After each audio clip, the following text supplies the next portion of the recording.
We were due to chat to our next guest on yesterday's show, but he was busy at an on-farm stock sale, a store lamb sale, I think it was. His name is Joe Higgins. He's PGG Wrightson's Mid-South Canterbury Regional Livestock Manager. And before we talk about livestock prices and what's happening with the sheep meat industry at the moment, Joe, you guys were exceptionally dry before Christmas, but Mother Nature's come to the party for you. That's good news. Yeah, that's probably been the biggest thing in our region. We're staring down the barrel of I won't say a big drought, but certainly getting to the drought stage there just prior to Christmas, especially in the southern part of our district, around the Waimate, Hacker Valley, even north of Otago, were very, very dry. And just prior to Christmas, it started raining, and I think it'd be fair to say that just about every second day since then till now, we've had some amount of rain.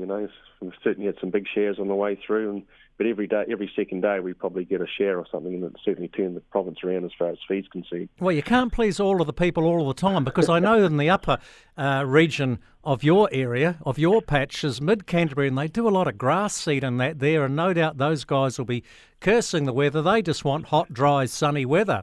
Get the grass seed off. They do, and they're very important to our business, those fellas. They buy a lot of store lambs coming into February onwards. It's a big trade, a big business in mid-Canterbury now. There's not a lot of use there. Most of those fellas just trade in lambs. They buy them in, take them right through to the spring. And as we got the store lambs coming out now, we certainly need those fellas at February onwards. And we're watching the weather as well, as much as what they are. We want them to get that grass seed off as well, just as much as they do. So that's just a wee bit of a fly in the ointment as far as that part of the province goes at the moment. Well, the rain's been good for the store market, but the actual finished product market, if I can call it that, the prime lambs in the good old days, they were the fat lambs, but that's politically incorrect, of course, Joe. The prime lambs, they're back quite a bit, aren't they? And, sheep farmers have had reasonable years for the past 5 seasons. This one's going to be a bit more challenging, and obviously COVID's having a real effect on the price of lamb and beef, and especially venison. Yeah, it's certainly venison certainly down. That's probably had the biggest hit of the three products actually, as far as lamb and beef and venison's concerned. But the whole three of them have had a hit compared with last year. We were riding probably best prices we've ever had for our product last year. On a 5-year average, we're probably about on average at the moment, but it's certainly the lamb, just taking one of them, we're back $1.50, I suppose, at the moment on this time last year on our schedules, on a 20k lamb. You work that out, it's $20 to $30 anyhow, so that's how much these fellas are back. Hey Joe, just finally, we've talked about lamb and beef and venison, and especially the challenges that venison and lamb are facing because of the high-end food service in the Northern Hemisphere. What about mutton? It's faring a bit better. An old ew's worth more than a lamb.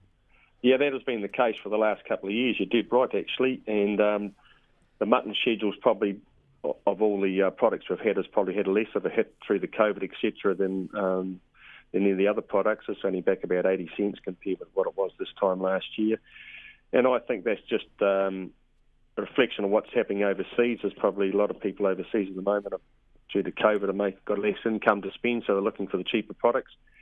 And your sausage meat and mince and things like that, they're tending to eat more of that, and that's why mutton's in vogue a bit at the moment. But you're dead right. For the last 2 years, most fellas have got more for their prime ewes than they have for their prime lambs, and that's been a rarity over the years. Geez, Joe, I'm old enough to remember the 1980s when they were worth nothing. And I don't want to sound fussy here, but I know what I'd sooner eat, a lamb rack or a bit of old mutton. It's a no-brainer for me. Listen, thank you very much for your time, and it's good to hear that Mid and South Canterbury has been saved by the weather gods, and I hope the cropping guys get their day in the sun as well. Cheers. Good on you. Thank you very much.